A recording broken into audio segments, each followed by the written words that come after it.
Warpugs. So today we're going to be checking out some Reggie, and this is him hiring 10,000 assassins to achieve world peace. I'm not sure how that achieves world peace, but I'm pretty sure he's going to inform us how. Warpugs, Reggie has shown us the way in so many ways. Ways that we didn't think possible. Ways that we didn't even conceive of to actually get things done. And I would just like you guys to sit back, relax, and understand that we're going to learn more diabolical ways to actually achieve our goals, thanks to Reggie. Warpugs, all Reggie's links are going to be in the description down below, and I highly recommend that you check him out. He is one of the best as far as gameplay peoples go, even though sometimes I question everything. And I mean everything when I see how he gets some of this stuff done. Warpugs, thank you so much for spending some time with me tonight. Let's get right into it. I hope you guys are having a fantastic night. Let's go. This video is sponsored by War Thunder. War Thunder. Fellas, have you ever wanted to get trampled to death by wild animals? The Messiah. Do battle against midget pirate necro. Hey, this is what I think we've seen this from him before. Romancers Hey. accidentally travel to another dimension, go Yay. insane, and die all within the span of 2 hours. Well, Do if it. so, you've got two options. One of them involves swallowing 60 milligrams of DMT, and the other is playing Conquest of Elysium 5, because all of that is exactly the average Conquest of Elysium experience. This is a game where you don't question why there's a chicken man with snakes for legs. You merely ponder whether your level 9 flesh pile could swallow and digest him. But what was it with people wanting to watch mukbang? I don't understand when people watch mukbang. I just wish somebody could explain it to me in a way that I could understand it. But don't worry, Vorphilia is not the topic of today's video. Instead, we'll be playing as the new faction, the Guildmaster. This seemingly innocuous man travels the world establishing a variety of guilds in each of the major cities to gain advantages. I install a Mage's Guild in my enemy's capital and cast a spell to steal his eyeballs. Then, Sweet. using a Banker's Guild, I repossess his house and pay several assassins to stab all of his close friends. There we This go. is very fun and absolutely broken. Don't believe me? Just look at the data. This graph depicts the economic power of a dozen factions. The Guildmaster is the red line, but you can't see that because it's all the way up here. If this class was any less balanced, the What? Oh my god. Spiffing Brit himself would enter a vegetative state as he achieved the world's largest erection. But that's enough talking. Let's start the game and see for ourselves. Let's go. I set up a match against 10 AI with a 200% buff to their income, and after selecting a compelling name for our commander, we load into the Guildman. world. Starting off on a mostly uninhabited island is very fortunate for us. But if we want to start abusing the guild system, we're going to need to accumulate some resources. So I waste Okay. no time and begin killing the locals. These As one does. gray people are called the Independents, and I know some of them look like humans, but trust me, they're a lot closer to ants or maybe a sentient fungus. As Whatever helps us sleep at night, it makes it worth it, Warpugs. Whatever helps us. such, they have no rights, and we will be exterminating them. After a few turns, we managed to take a couple of cities and even a silver mine to bolster our economy. Right on Nice. time, we also receive a notification that one of our enemies has been ripped apart by otherworldly horrors. Nice. Don't worry, this is not uncommon. In fact, it's actually pretty good, because the Scourge Lord is a high-level griefer. His faction mechanic revolves around erecting obelisks all over the map and turning the entire world into a giant desert. I look Nice. at a thriving metropolis and think, wow, I'd love to own that. The Scourge Lord looks at the same metropolis and thinks, what if it was a pile of sand instead? Point is, no one likes him. Rest in piss, bozo.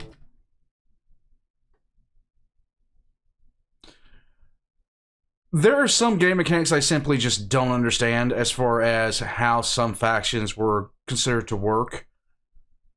But then again, that's just me. Now that we've got a basic stream of income, I take our commander back to the island and start establishing a few guilds. For Okay. now, we're just going to stack thieves guilds because they give us a bit of money and also produce roaming gangs of brigands that Nice. can capture territory for us. But Nice. we can't control them, which means they can also wander into a random monster and die painfully. In fact, a brigand's internal struggle between being useful and dying to a swarm of bees is the ultimate exercise in personal personal autonomy. Additionally, we start up a couple of traders guilds. Each one of these increases our gold income by 10%. Okay. My inner capitalist is breathing deeply and groaning at the thought of stacking 50 traders guilds. But first, we need more cities. After claiming the rest of the settlements on our island, I wait for winter to come around, at which point we cross an ice bridge into the northeast. Here, we find the Scourge Lord's abandoned citadel along... And then we turn around and kill all the megafauna and wind up spending, I don't know, God knows how many years living alone with no short face bears or mega sloths or anything like that, or woolly mammoths or giant birds. With a shitload of iron mines. Iron is a major military resource, so this is huge. We just have to kill all the slave laborers and claim the mines for ourselves. Okay. Except this one. It's guarded by a giant slime that has acid for blood. So when a soldier runs up and stabs it, he and the 12 people closest to him are promptly dissolved in a pool of caustic chemicals. That's bad. We're leaving that one alone. But before we go any further, I have to tell you about the sponsor of today's video. 4 months ago, I was the victim of a highly unusual home invasion. Okay. The criminal infiltrated my house through the septic tank and ambushed me in my sleep. How did they from the septic tank? Don't show that picture, please. He grabbed me by the shoulders, and with a cold, dead look in his eyes, he said, "Listen, guy, if you don't tell me about the most comprehensive vehicle combat game ever made, I'm gonna blow my goddamn head off." To which I replied, "That's easy. War Thunder is the most comprehensive vehicle combat game ever made, with over 2,500 tanks, planes, helicopters, and ships from 10 major nations." I wish the ship combat was better. The last time I played was like maybe 8 months ago. I'm hoping they've gotten a lot better with that because it was not so good. But what about the realism? He screamed in my face. "You sweet summer child. The graphics and sound effects are so realistic that I've completely lost my grasp on reality." He put the gun down, and I continued. "The best part is there's over 95 million players to share this experience with, and it's available on PC, console, and mobile devices." The power of War Thunder made this man reconsider his life choices, and when I told him that each vehicle is meticulously modeled down to its individual components with in-depth damage X-rays available on every kill, he broke down crying. "I was a fool to spend my life crawling through septic tanks." Where and why did he come up with this as an ad spot? "When I could have been playing the greatest game of all time. Please forgive me." To which I replied, "I will, but only if you click the link in the description to try War Thunder for free. New and returning PC and console players can receive a massive bonus pack featuring multiple premium vehicles, 100,000 silver lions, and 7 days premium access for a limited time only." That man did it, and now he's a doctor. Thank you, War Thunder. Now back to the video. Okay. By this point, we've got two main... A doctor. Reggie out here changing lives, war pugs. Branches of territory, our starting island and the mines in the north. Mines of Now we just need to Mordor. connect them, but there's one thing standing in our way: the Voice of El. This is a faction of religious extremists led by the Archbishop, whose life goal is, and I'm not exaggerating, to start the apocalypse and kill everyone, including himself. Basically, not a very chill guy. So basically, Heaven's Gate. Nice. That's exactly what we need in our lives right now, war pugs. We need more religious fanatics. No, we don't. We're not going to bother with diplomacy. Instead, we'll utilize the power of our guilds to take him out. Sweet. So far, the Thieves Guild hasn't been doing a lot for us. In fact, I've personally witnessed 7 generations of brigands all die to the same elephant. But we can fix that. I take our commander back to the island and start upgrading each Thieves Guild into an Assassin's Guild. This increases the number of brigands produced and also gives us the option to sign assassination contracts against specific factions. So I grab a contract, do a little color matching to make sure I'm targeting the right guy, and then I sign it. This spawns an assassin at each of the guilds. These units specialize in killing enemy commanders, and if a player has no remaining commanders, their entire faction gets wiped out. So now you probably see the vision. Establish hundreds of assassins guilds all over the world and massage our enemies into extinction. That all sounds fine and good, but right now we've only got 3 assassins, and the first one drowned in shallow water. What kind of an assassin are you?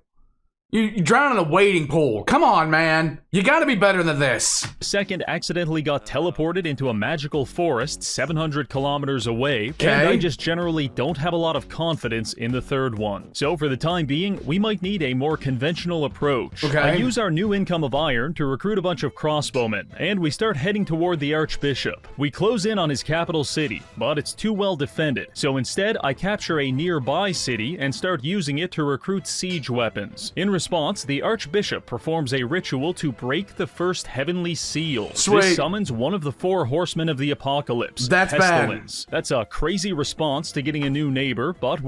Hey, you know, sometimes you just don't want to go over to somebody's house and give them a casserole dish. We'll roll with it. Luckily, the horseman is like 200 kilometers away. However, he is heading straight for us, so it's time to hurry this up. Quickly attacking his capital, we use our ballistae to weaken the defenders, and then spend the rest of the fight praying our commander doesn't get shot in the face. Fortunately, our face remains unpenetrated, and we win the battle. This secures us a lot of income and a forward stronghold for our empire. The clergy makes a few attempts to take it back, attacking us with some crusaders and even a flaming sword. But eventually our assassins find the Archbishop hiding out in a forest and kill him, which puts an end to his faction once and for all. I was hoping that would stop the horseman, but like an obsessed fan, he's still there and still coming to murder us. On that note, quick shout out to Murgos the Guild Assassin, who actually tried to kill the Horseman of Pestilence with a 1 to 3 damage poison dagger. Didn't work, and he contracted every known disease just by trying. Compounding this issue is the fact that we've just run into our next enemy to the south, the Bakemono. This is a goblin faction that's deeply steeped in Japanese mythology and aesthetic. It is also one of the strongest factions in the game. For example, let's look at the score graph for military power. This red line is us, and the purple is the Bakemono. In this moment, I understand what it feels like to be a terrorist on monkey bars going up against the American military-industrial complex. And while that is very humbling, we can at least take solace in the fact that our economy is looking pretty good. But we need to survive long enough for any of that to matter. Presently, our brigand gangs have started clashing with the Bakemono scouts, and it's not going well. In fact, they're pushing us with an army of 170 soldiers led by some kind of snake wizard. A snake wizard.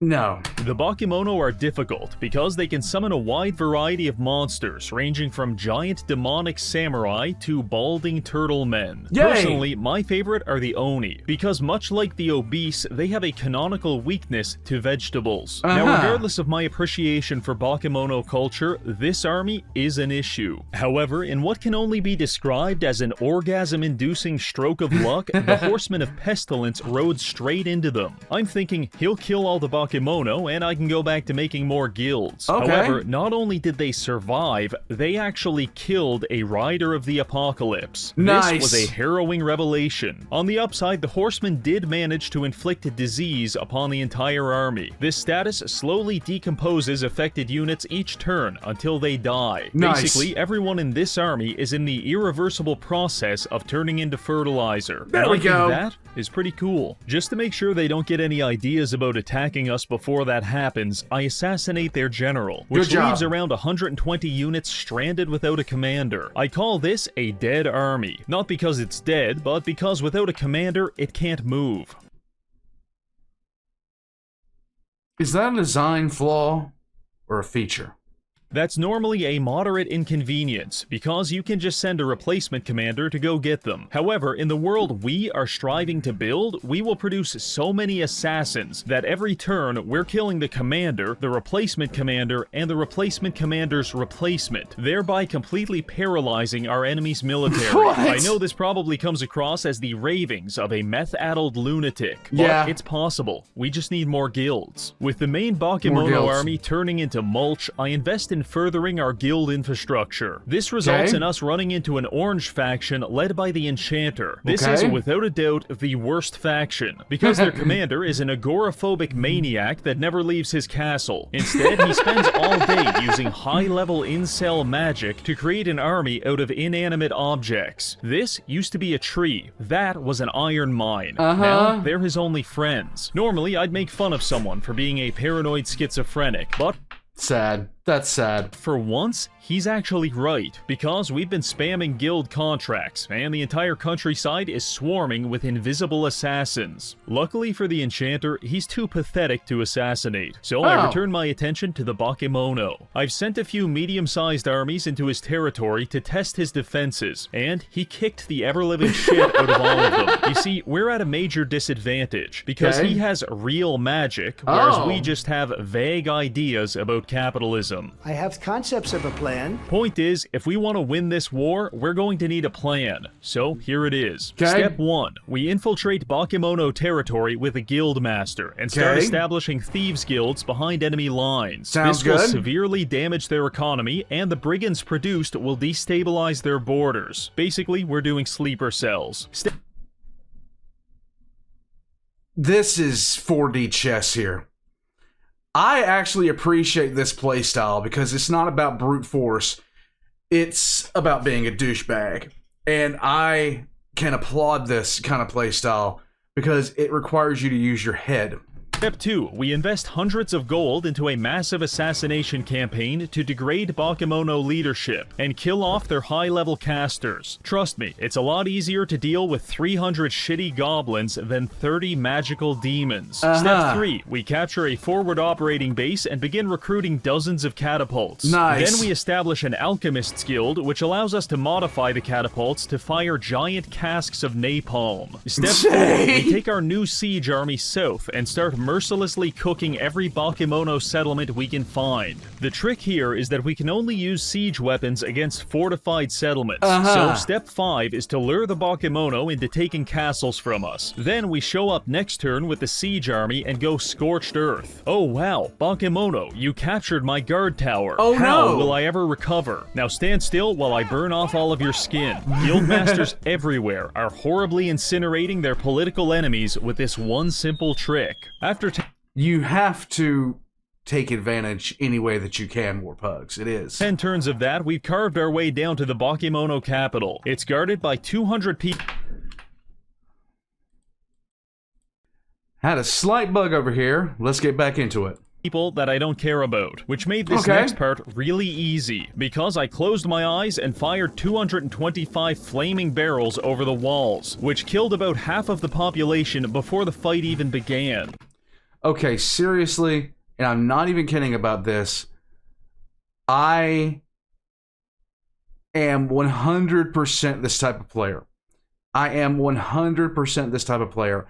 I love playing games where I can just get artillery and just use artillery. I love using artillery. Like anything I can to do. When I play Total War, like one of my favorite games of all time was Total War. It wasn't Napoleon. It wasn't Napoleon. I can't remember. It was. Oh my God! When was it set? It was set in the 1700s. You could play as Prussia, and I would always get to like just sit there and start spamming out lime shot as soon as I had the chance, because we are going to town on everyone, and it doesn't matter how big your army is. I'm going to get it into a choke point, and then I'm going to watch it all die to my legion of cannons.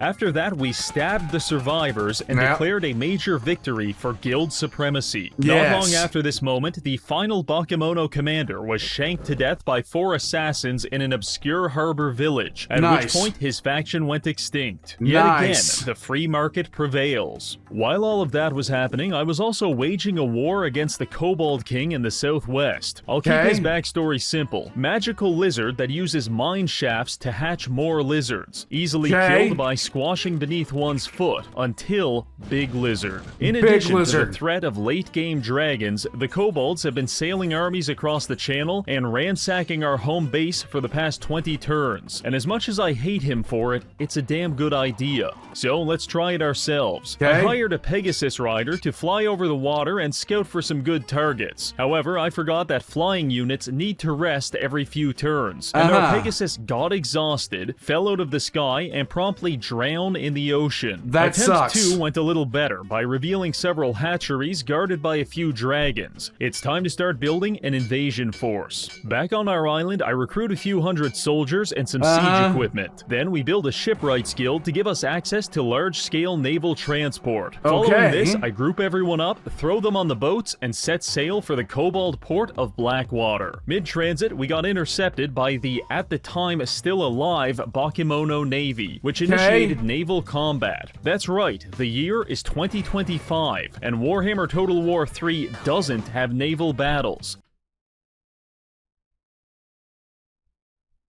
It doesn't? But Conquest of Elysium 5 does.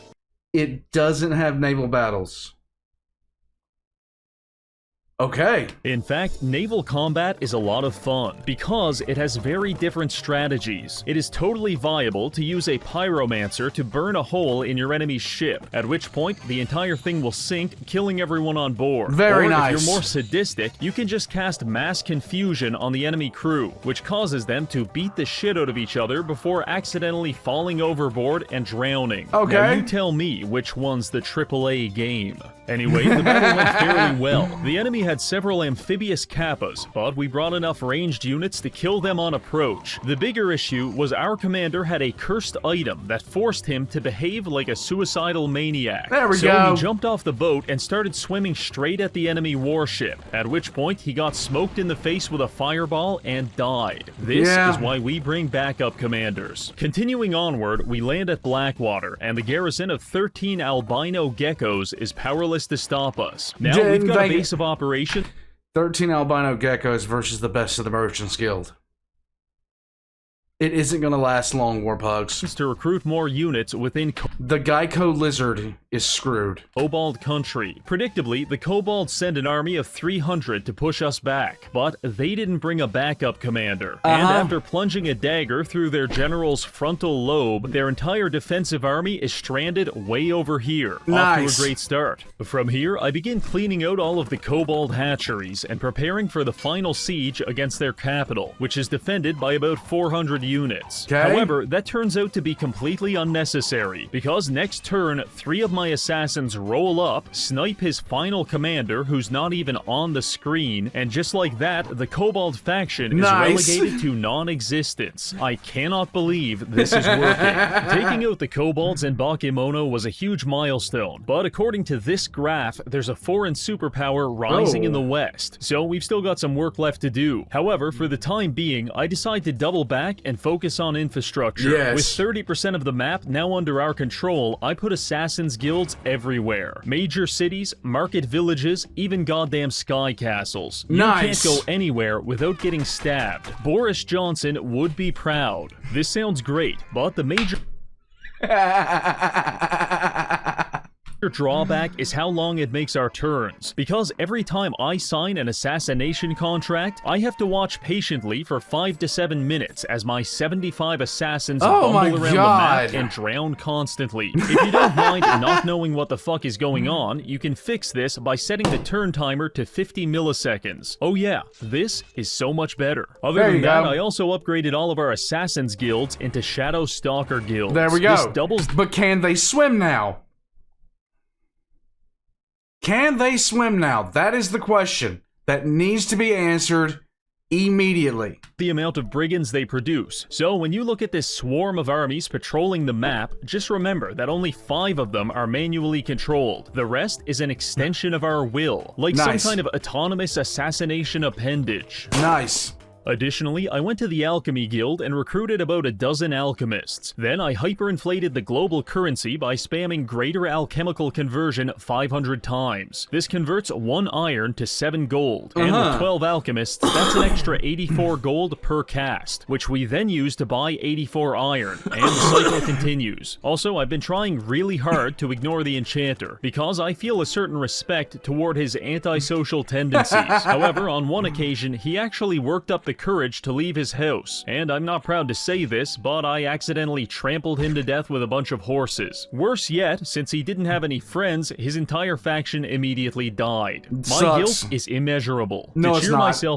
No, it's not. You're gonna be fine. Don't worry about it. Just Just chew on a pack of gum and you'll be fine. But I decided to build a Void Pilots Guild. Sweet. This allows us to recruit special boats that can sail into different dimensions. It is not enough that we conquer mankind. Other realities must also accept guild membership. First things first, we take the fancy boat, sail it off the edge of the world, and end up in the Void. Nice. A trip to the Void is a lot like ingesting 3,000 milligrams of gamma hydroxybutyrate, because at the end of every turn, you're going to wake up in a different place with no memory of how you got there. Sweet. If you stay too long, you will go insane, and if you're not careful, the Fent monsters will find and kill you. Basically, it sucks. But there are some resources to gather, so let's see what we can find. After a bit of wandering around, I stumbled upon a portal that took us to the elemental plane, where I then found a scroll, and upon reading it, we were immediately teleported to hell. Truly, literacy is the most heinous crime of all. Bro, the Age of Discovery was a misery. It was abject misery.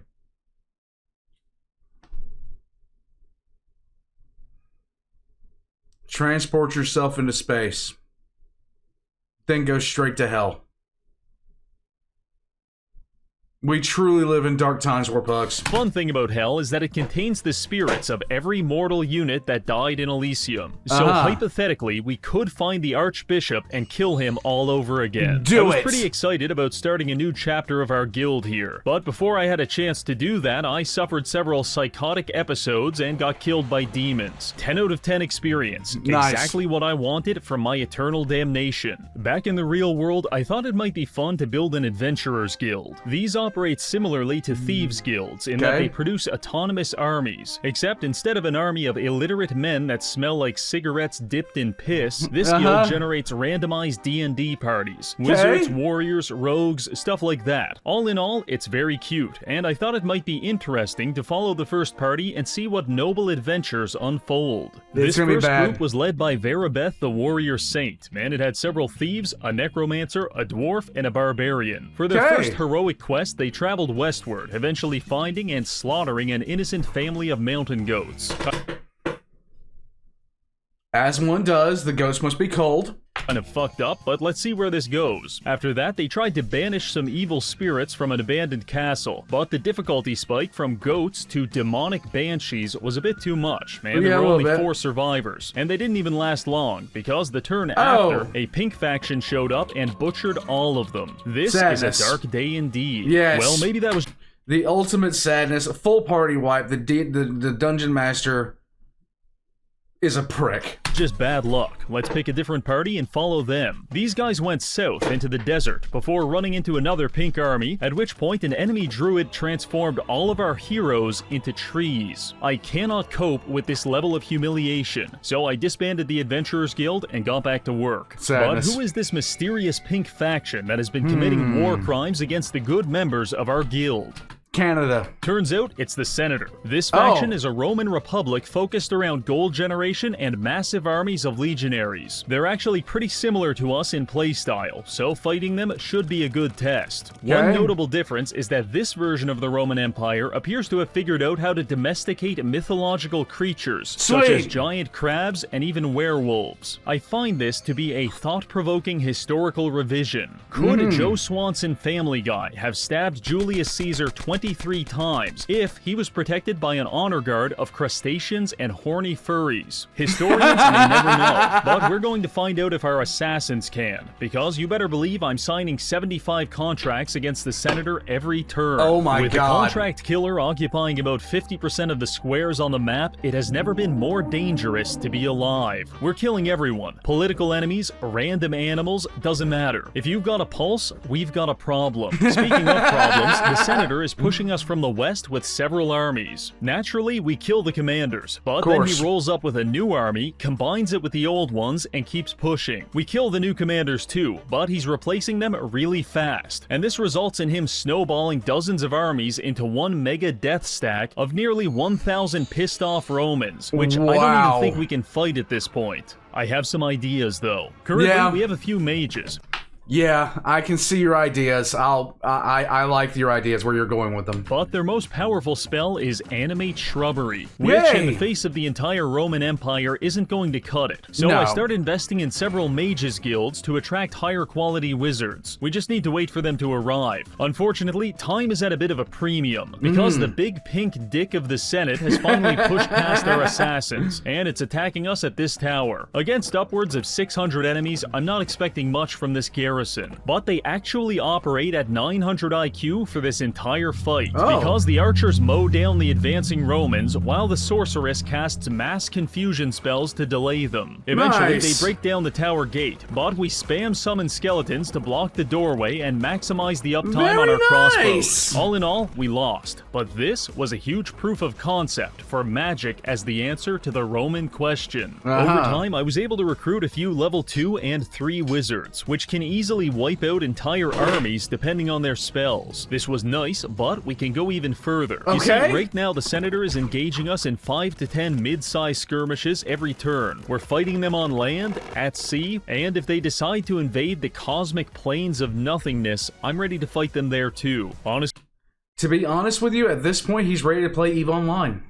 He's ready. Let's go. We're pretty evenly matched, but the issue is we're being too defensive. However, I have a plan to fix that using teleportation. Sweet. Thanks to our maxed out mages guilds, we can now create arcane portals in our major cities to allow for fast travel. So we put one portal down in the desert, surrounded by 5 different recruitment centers. Then we managed to get another portal at this stronghold deep in Roman territory. Very now we can recruit 50 units a turn and teleport them straight into the heart of the Roman Empire. I'm not convinced we can kill the Senator with this alone, but I am convinced I can make his life a living nightmare by using this to establish a dozen thieves guilds in all of his cities. I began enacting the plan, and before long, the entirety of Rome was swarming with lawless criminals. Genuinely, there was nowhere for the Senator to hide, and before long, we managed to assassinate him and his body double. Truly a masterstroke in political violence. All of this destabilized the Roman Empire enough for us to easily take their capital, and I was forming up one final army to siege their last major city when I received a notification. The Senator has been eliminated by the Cloud Lord. Turns out, while he was fighting us, the Senator was also waging war against the sky, more specifically, a race of winged cloud people. So, they were being led by Caligula. Seems legit. And whether or not they realize it, by killing the Senator, they just made us the most powerful faction in the game by a wide margin. You see, the Senator was the only faction that was capable of matching our sheer volume of brigand hordes. And much like a game warden mowing down feral hogs from a helicopter, he was keeping our population in check. But now without him, we're going to run absolutely wild on Elysium. Every turn, I add 5 more thieves guilds to the map, and every turn, the swarm of brigand thieves intensifies, swallowing up everything in its path. After 20 turns, we have captured so much territory that our economy has become the economy. And compared to the remaining factions, we are like the omniscient amalgamation of every billionaire in the world, while everyone else is some kind of illiterate dirt salesman. On that note, there are only 3 resistance factions remaining, and I won't pretend that killing them was difficult, but it was kind of fun. Here's how it went. First target, the Markgraf. Basically, it's a society of gnomes that dabble in the occult. Occultist gnomes. This is where the lawn gnomes come from, warpugs. I dabble in building a gigantic army and staging naval landings at their major cities. This faction likes to turtle up, so I made an engineers guild and had the boys modify our ballistae to fire electric bolts. This has maximized our gnome killing efficiency. As we close in on the final gnomish settlement, the Markgraf gets desperate and begins performing necromantic rituals to summon an army of the dead. But he's about 90 turns too late for that to matter, and we waste no time wiping him out at Jabero. Next up is the Baron. Traditionally a very powerful and versatile medieval faction, they've since been relegated to hiding out in their castles to survive the vermintide of brigands that have been unleashed upon the world. However, the Baron also struck up some alliance with the Cloud people, and he started using Cloudfolk commanders and soldiers. This is a problem, because they're completely immune to poison, which makes them almost impossible to assassinate. On top of that, ever since I started making assassins guilds, the Baron himself has been in hiding, and I haven't seen him for about 100 turns. Okay. Until randomly, one of my scouts found him hiding out in the mountains. Oh. Upon being spotted, the Baron fled into a nearby city, but we followed him. And while his armor can deflect crossbow bolts, it cannot deflect a full-blast ballista to the face. This is the fantasy equivalent of executing your political enemies with an anti-aircraft gun. Nice. After that, we just had to manually clean up a few Cloud Soldier armies and then capture his final castle. Final target, the Cloud Lord. This guy was the hardest of the three because he has decent magic, good mobility, and I don't know what any of his spells do. For example, this castle is protected with a rainbow wall. I have no idea what that means, so I sacrificed 120 men to find out. Contrary to popular belief, the rainbow wall doesn't turn your soldiers bisexual. Okay. It just kills them. And we just killed all of the Cloud people over the next 20 turns, slowly and painfully wearing all of their armies down and picking off their castles. Random side note here, but while I was traveling through the sky, I came across a sub-faction of potential neo-Nazis. A Potential. group of Aryan whites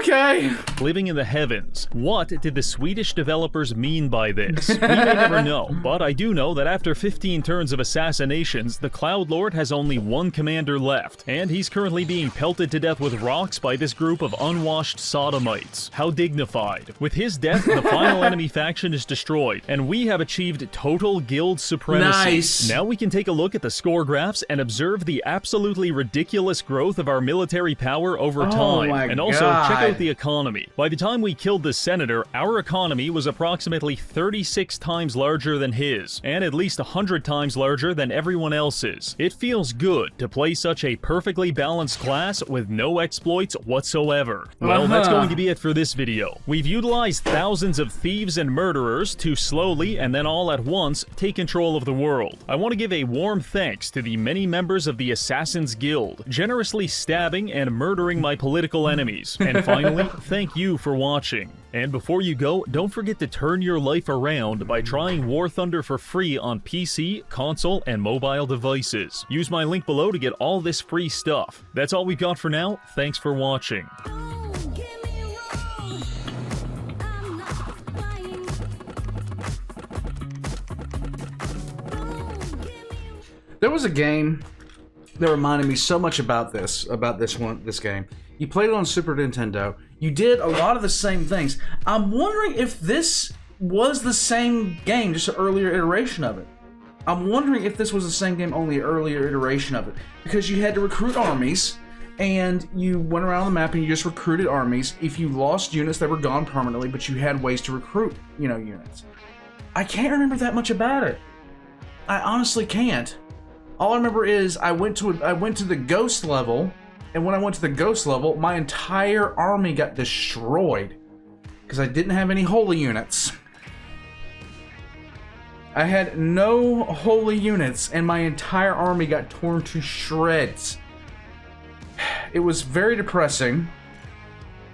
And then I returned it to the rental store because you could rent games back then. That's just the way that worked, Warpugs. That's just the way that worked. Guys, this looks like a lot of fun. A game that you could play, just let it run. But the way that he was playing it, the merchants, my god, it just seems like a lot of fun. It just, because it just requires you to think so much more about what you're doing. And that's why I like Megacorps and Stellaris, because you can quite literally just start wrecking economies. Just completely wrecking and shrekking economies just by using some basic things. I wish they would have fleshed out a little bit more, but it is what it is. Reggie's links are in the description down below.